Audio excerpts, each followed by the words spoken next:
First రౌండ్లో కూడా select కాని కేడీ గార్మెంట్స్కి ఫస్ట్ ప్రైజ్ రావడంతో షాక్ అయిన సునంద, జీవన. ఇదంతా ఎలా జరిగిందో వీడియో ద్వారా చూసేద్దాం. ఎక్కడ వీడియోని స్కిప్ చేయకుండా చివరి వరకు చూడండి, పూర్తిగా అర్థమవుతుంది. వీడియోని లైక్ చేయటం, షేర్ చేయటం మర్చిపోకండి. మీ లైక్, షేర్ మాకు మంచి సపోర్ట్, ఇంకా ఎంకరేజింగ్గా ఉంటుంది. మొత్తం మీదకి చూసుకున్నట్లయితే కనుక ఇందుమతి అయితే మొత్తానికి సూర్య మనసు మార్చేసింది. జ్యోతి అనుకుంటూ అక్కడి నుంచి వెళ్ళిపోయింది. ఇందు, ఎట్టి పరిస్థితుల్లో మీరందరూ కలవకూడదు. తండ్రి కూతురు ఒక్కటైపోతే ఆస్తి మొత్తం మీరు తీసుకుంటుంటే చూస్తూ కూర్చుంటానా అనుకుంటూ ఉంటుంది. ఇక చెడగొట్టేసిందయ్యా అంటూ పద్మ అనేసరికి సింహాద్రి పదవి వెళదాం అని చెప్పి తీసుకెళ్ళిపోతాడు. ఇక ఈలోపు ఇక్కడ అలేఖ్య ఇంకా ఇందుమతి మాట్లాడుకుంటూ ఉంటారు. అక్కడ హైదరాబాద్ టెక్స్టైల్ కాంపిటీషన్లో ఏం జరుగుతుంది అనే విషయం గురించి. ఆనంది డిజైన్స్ అన్నిటినీ తీసుకుని ఇంటికి వెళ్ళవమ్మా అని చెప్పి పంపిస్తారు అని అంటూ ఉంటుంది అలేఖ్య. ఆ మాటలు విన్నటువంటి పద్మకు చాలా కోపం వచ్చి అలేఖ్య చెంప చెడును పగలగొడుతుంది. పెద్దమ్మ అంటూ ఉంటే, పెద్దమ్మ ఏంటే పెద్దమ్మ, ఇప్పటిదాకా మాట్లాడినవన్నీ నేను వినలేదనుకున్నావా? నా బిడ్డ అంటే నీకెందుకే అంత కడుపుమంట? దాని మొగుడి మీద పడి చస్తున్నావెందుకే అని చెప్పి తిట్టిపోస్తుంది. ఇక ఇందు అక్కడి నుంచి నిదానంగా జారుకుంటుంది. కైపోయాక ఇక్కడ హైదరాబాద్ టెక్స్టైల్ కాంపిటీషన్లో ఇక వేరే కంపెనీ వాళ్ళు కూడా వాళ్ళ టెక్స్టైల్స్ అన్నిటి, అంటే వాళ్ళ యొక్క గార్మెంట్స్ అన్నిటినీ కూడా ఎక్స్పోజ్ పెడతారు. ఆ ఎక్స్పోలో ఇక మొత్తం మీద జడ్జెస్ ఒక్కొక్కరి దగ్గరకు వచ్చి అన్నీ చూసే కార్యక్రమం జరుగుతూ ఉండగా ఈలోపు కండక్ట్ చేస్తున్నటువంటి పర్సన్ వచ్చి, సార్ ప్రతి సంవత్సరం మీరే గెలుస్తున్నారు, ఈ సంవత్సరం కూడా మీదే, కొత్త వాళ్ళు ఎందరు వచ్చినా అలా అంటూ ఉంటే, కొత్త వాళ్ళు చాలామంది వస్తారు సార్, కానీ నన్ను దాటుకోవడం, నన్ను బీట్ చేయటం జరిగే పని కాదు అంటూ ప్రగల్భాలు పలుకుతూ ఉంటాడు. ఇక అలా ప్రగల్భాలు పలుకుతున్న టైంలోనే ఇంకా ఇక్కడ ఆఫీస్లోనేమో అందరూ కూడా అక్కడ ఏం జరుగుతుందో ఏంటో అని టెన్స్ ఫీల్ అవుతూ ఉంటారు. చైతు అయితే పార్టీ అరేంజ్మెంట్స్ కూడా చేసేస్తాడు, ఎందుకంటే ఆనంద్ వేసిన డిజైన్స్ అంత బాగుంటాయని చెప్పి. అలా మొత్తం మీద అందరూ కూడా నెక్స్ట్ ఏంటి అని ఉత్కంఠగా ఎదురు చూస్తూ ఉండగా జడ్జెస్ అయితే ఒక్కొక్కరి దగ్గరికి వచ్చి వాళ్ళ ఎక్స్ప్లెనేషన్ వింటూ ఉంటారు. ఇక ఆనంది దగ్గరికి వచ్చేసరికి ఆనంది ఒక్కొక్కటిగా తన ప్రాజెక్ట్ని ఎక్స్ప్లెయిన్ చేస్తూ చివరికి నేను ఇవన్నీ కూడా న్యాచురల్ కలర్స్ యూజ్ చేసి తయారు చేశాను అని చెప్పి చెప్తుంది. న్యాచురల్ కలర్స్ ఎలా అంటే, ఫ్లాస్ నుంచి కలర్స్ కలెక్ట్ చేశాము, ఫ్లాస్ని డ్రై చేసి వాటి నుంచి కలర్ని తీసాము అని చెప్పేసి చెప్తుంది. అవి తరువాత ఫేడ్ అవుట్ అయితే అని అంటే, ఫేడ్ అవుట్ కావు సార్, ఆ టెస్ట్ కూడా చేశాకే నేను ప్రోడక్ట్ని మీ దాకా తీసుకొస్తున్నాను. అండ్ అలాగే ఇవి ఎకో ఫ్రెండ్లీ, ఇవి ఒకవేళ నేలలోకి వేసేసినా సరే ఎన్నేళ్ల తర్వాత అయినా మనకు వేరే ఫ్యాబ్రిక్ అయితే ఖచ్చితంగా మనకి భూమిలో కనిపిస్తుంది, బట్ ఇది అలా కాదు, ఇది భూమిలో కలిసిపోతుంది, అందువల్ల రైతుకి కూడా ఇబ్బంది లేకుండా ఉంటుంది అంటూ చాలా మాట్లాడుతుంది. ఈలోపు ఆదిత్య ఫేస్ డల్ అయిపోతుంది, ఎందుకంటే జడ్జెస్ తను టాపిక్ అంతా ఎటో తీసుకెళ్తుంది అని ఫీల్ అవుతూ ఉంటారు. ఈలోపు తను, మీరు సోషల్ సర్వీస్ ఎక్కువ చేస్తారనుకుంటా, అంటే ఏదైనా సోషల్ సర్వీసే చెయ్యాలి సార్, చేయకుంటే ఎట్లా, ప్రతి దాంట్లోనూ రైతుని మనం కూడా చూడాలి అని మాట్లాడుతూ ఉంటుంది. ఆనంది ఆగు అంటాడు ఆదిత్య. సరే ఓకే అండి, ఆల్ ది బెస్ట్ అంటూ వెళ్ళిపోతారు. చూడు, అనవసరంగా మాట్లాడి వాళ్ళు మన ప్రోడక్ట్ గురించి, అంటే మన ఫ్యాబ్రిక్స్ గురించి ఎక్కువగా మాట్లాడుకోకుండా చేసావు, వాళ్ళ ముఖాలు ఎలా మాడిపోయాయో అంటే, నేనేం తప్పుగా మాట్లాడలేదు ఆదిత్య గారు, ఉన్నదే మాట్లాడినా అని అంటే, ఇక ఫస్ట్ రౌండ్లో కొన్ని కంపెనీస్ని మేము డిస్క్వాలిఫై చేస్తున్నాం అని చెప్పేసి జడ్జెస్ అయితే డిస్క్వాలిఫై చేసిన లిస్ట్లో కేడీ గార్మెంట్స్ని పెడతారు. ఒక్కసారిగా ఆదిత్య షాక్ అయిపోతాడు. ఆనంది, అయిపోయింది, నువ్వు మాట్లాడిన మాటలకి వాళ్ళకి కాలింది, మొత్తానికి మన కంపెనీని తీసి పక్కన పెట్టారు అంటూ ఉంటే, ఇకప్పుడు చాలా బాధపడుతూ ఆనంది పక్కన కూర్చుని ఉంటుంది.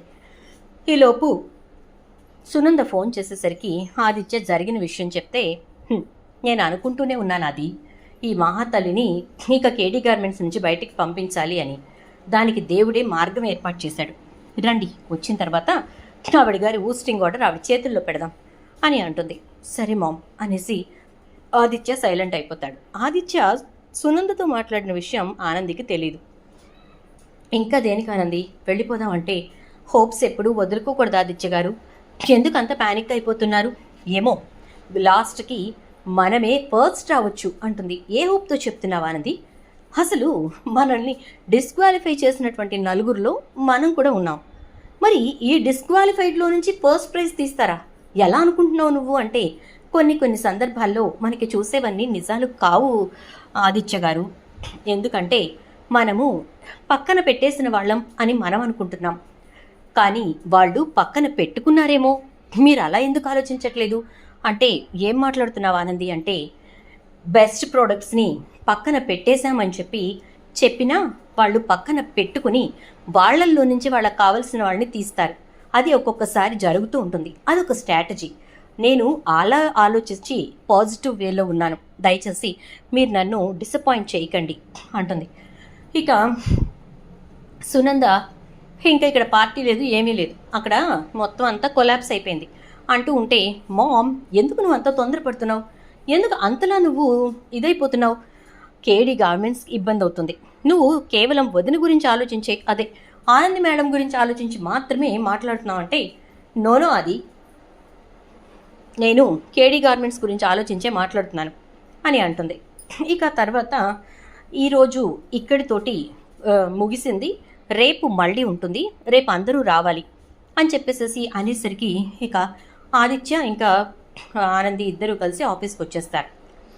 వాళ్ళు తీసుకెళ్ళినటువంటి ప్రాజెక్టుకి సంబంధించినవన్నీ కూడా ఇక ఆనంది అసిస్టెంట్ తీసుకుని ఆఫీస్కి వచ్చేస్తాడు. వచ్చిన తర్వాత ఏం జరిగింది అన్నయ్య చెప్పు, మనం పార్టీ చేసుకోవాలి కదా అంటూ ఉంటే వాళ్ళ ముఖాలు చూస్తే అర్థం కావట్లేదా అంటుంది సునంద. ఏంటి మామ్ అంటే అక్కడ ఏమీ జరగలేదు, డిస్క్వాలిఫై అయి వచ్చారు అంతే, అంతకుమించి ఏమీ లేదు అక్కడ అని చెప్పేసేసి అంటూ ఉండగానే ఆదిత్య గారు మనం వచ్చేటప్పుడు మనకు ఒక మాట చెప్పారు గుర్తుందా అంటే ఏంటది అంటాడు ఆదిత్య.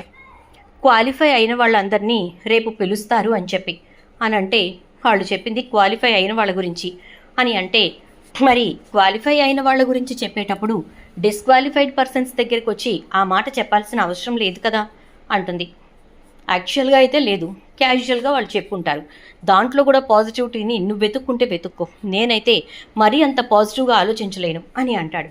సరే ఆదిత్య గారు, లాస్ట్కి ఏం జరుగుతుందో చూద్దాం, ఎందుకు మనం కంగారు పట్టాం అంటూ ఉండగా నువ్వు చూసేదేంటి ఆనంది, ఇక్కడ నువ్వు చూసేది లేదు, చేసేది లేదు, ఏమీ లేదు, దయచేసి ఇక్కడి వరకు చేసింది చాలు, నీకు నమస్కారం అని చెప్పి ఇదిగో నిన్ను ఈ కంపెనీ నుంచి రిమూవ్ చేస్తున్నట్టుగా నేను డ్రాప్ చేయించిన ఆర్డర్స్ అని అంటే మామ్ ఈ పని పురుషోత్తం గారు చేయాలి, నువ్వెందుకు చేస్తున్నావు అంటాడు చైతన్య. మాట్లాడకు చైతు, ప్రతి దానికి అసలు మనకి ఏ పవర్స్ లేవన్నట్టు మాట్లాడతావేంటి అని అంటే లేవు మామ్, నువ్వు టర్మ్స్ అండ్ కండిషన్స్ మర్చిపోయినట్టున్నావు, మనకి ఎటువంటి పవర్స్ లేవు, పురుషోత్తం గారికి సంబంధించిన స్టాఫ్ పైన మనకి ఎలాంటి అధికారాలు లేవు.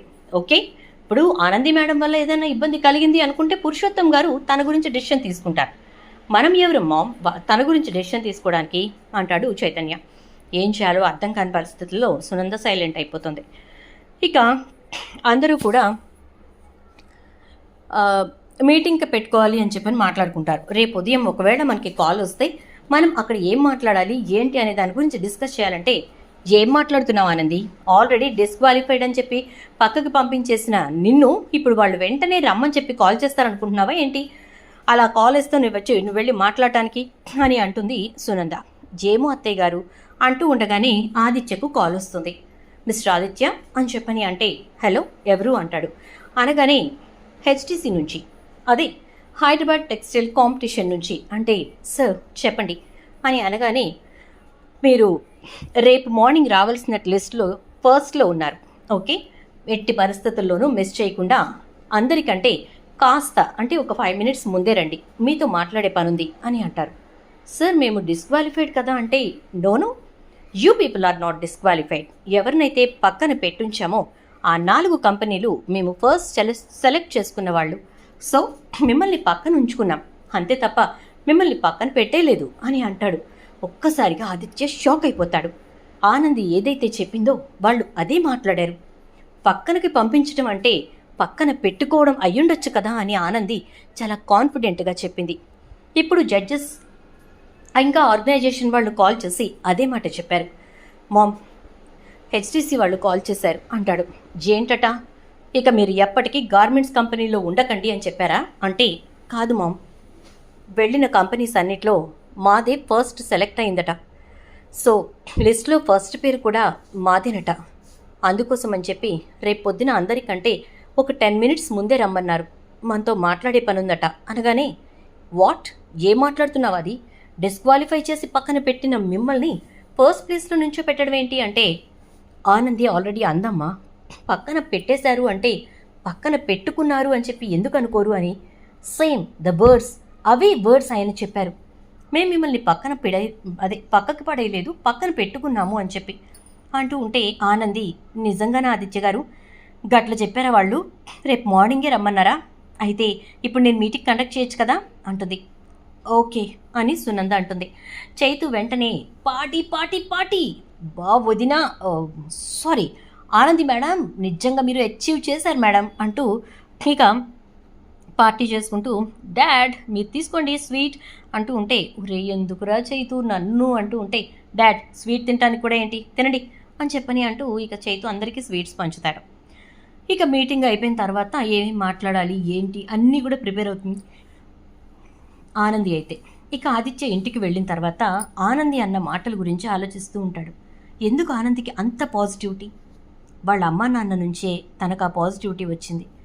ప్రతి చిన్న దాంట్లో కూడా జ్యోతి గారు తప్పు కంటే ముందు మంచినే వెతుకుతారు. దాంట్లో ఎలా అయినా సరే తప్పు ఉండకుండా ఉండేలా చూడాలి అని చూస్తూ ఉంటారు. అదే తీరు ఆనందికి కూడా వచ్చింది.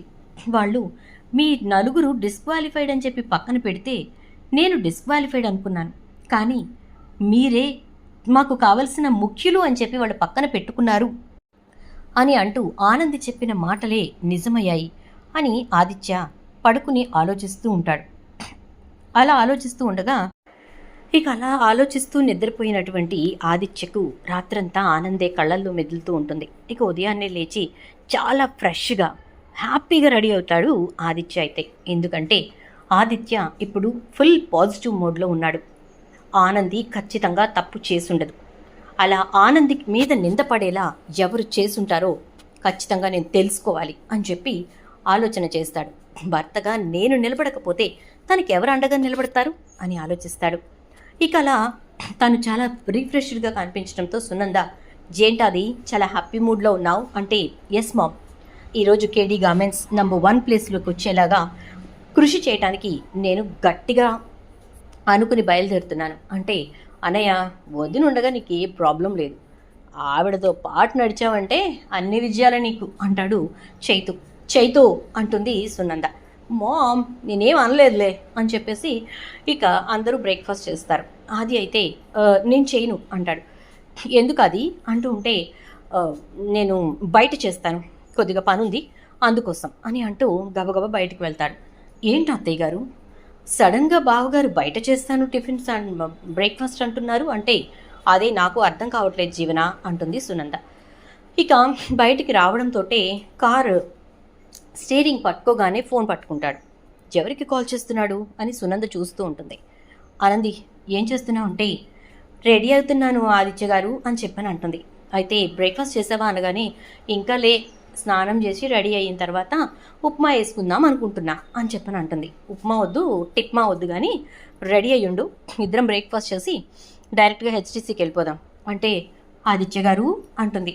ఏమైంది అని అంటూ ఉంటాడు ఆదిత్య. అయితే ఏం గాలే, రెడీ అయి ఉంటా, త్వరగా వచ్చేయండి అని చెప్పేసి గబా గబా వెళ్ళి రెడీ అయిపోతుంది. ఆదిత్య కోసం వెయిట్ చేస్తూ ఉంటే ఇక ఆనంది పిఏ అక్కడికి వస్తాడు. నువ్వేంది ఇడికొచ్చినావు అంటే, ఆదిత్య సార్ ఇక్కడికి రమ్మన్నారు మేడం అని అంటే, అవునా సరే అయితే అని చెప్పానంటే, ఇక ఆదిత్య రాగానే ప్రాజెక్ట్కి సంబంధించినవన్నీ అతని దగ్గర నుంచి కలెక్ట్ చేసుకుంటాడు.